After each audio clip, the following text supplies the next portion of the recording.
গতকাল রাতে সুমন নামের এক যুবককে হত্যা করেছে বুলবুল নামের এক চাঁদাবাজ সন্ত্রাসী। সুমন নজিরপুর মসজিদ মার্কেটের কম্পিউটার ও ফটোকপির দোকান দিয়ে জীবিকা নির্বাহ করত।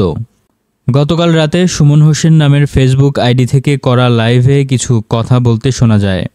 5 মিনিট 46 সেকেন্ডের ওই অডিওতে সুমন মৃত্যুর আগে বলে যায়, বুলবুল নামের এক ব্যক্তির কাছ থেকে সুদের বিনিময়ে 70,000 টাকা ধার করেন সুমন। সুমন বলেন, বুলবুল ভাই, আপনি বলেছিলেন যদি টাকার দরকার হয় আপনার থেকে ধার নিতে। আমি তো 70,000 টাকা নিয়ে লাভসহ আপনাকে 1,20,000 টাকা দিয়ে দিয়েছি। তারপরও কেন এমন করছেন? আমাকে কেউ বাঁচান, আমাকে মেরে ফেললো, আমাকে কেউ বাঁচান, আর আমাকে মেরে ফেললো। বুলবুল ভাই, আমি আপনাকে বড় ভাইয়ের মতো দেখতাম, আপনি আমাকে প্রলোভন দেখিয়ে মেরে ফেললেন।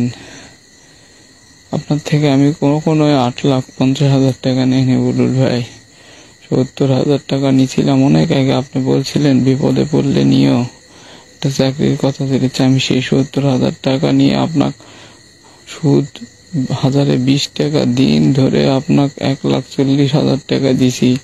আপনি ফাঁকা চেক আর স্ট্যাম্প নিয়ে আপনি আমার সাথে এত কিছু করলেন।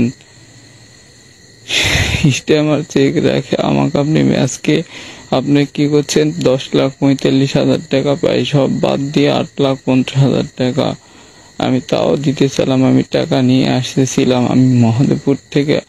আপনি ছাড়া আর কেউ জানতো না ভাই, আমার মা ছাড়া আর কেউ নাই। আমার মাকে কে দেখবে ভাই? আমি এখন লুকিয়ে আছি, আমার মাকে কে দেখবে ভাই? আমার মাকে দেখার মতো কেউ নাই।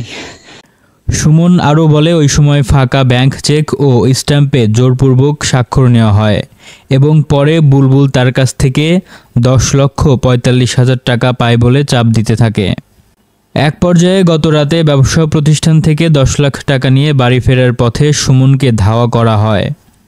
সুমন অডিও বার্তায় ছাত্র জনতার কাছে তাকে হত্যার বিচার চেয়ে যায় এবং সে বলে, মা ছাড়া আমার কেউ নেই, আমার মায়েরও কেউ নেই, আমার মাকে কে দেখবে? সুমনের বাবা মারা গেছেন অনেক আগেই, আছেন একমাত্র মা। মৃত্যুর আগে মায়ের কথা ভেবে সুমনের এমন আকুতি, চোখে জল আনবে যে কারো।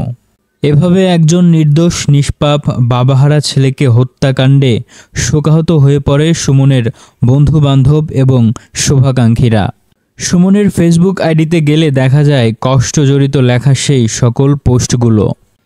এই ঘটনায় ওসি জানান, ফেসবুক আইডিটি আসলেই সুমনের কিনা কিংবা লাইভের অডিওটি সুমনের কিনা তা খতিয়ে দেখা হচ্ছে এবং বুলবুল নামের ওই ব্যক্তির সঙ্গে সুমনের আসলেই কোনো আর্থিক লেনদেন ছিল কিনা তাও জানার চেষ্টা করছে পুলিশ।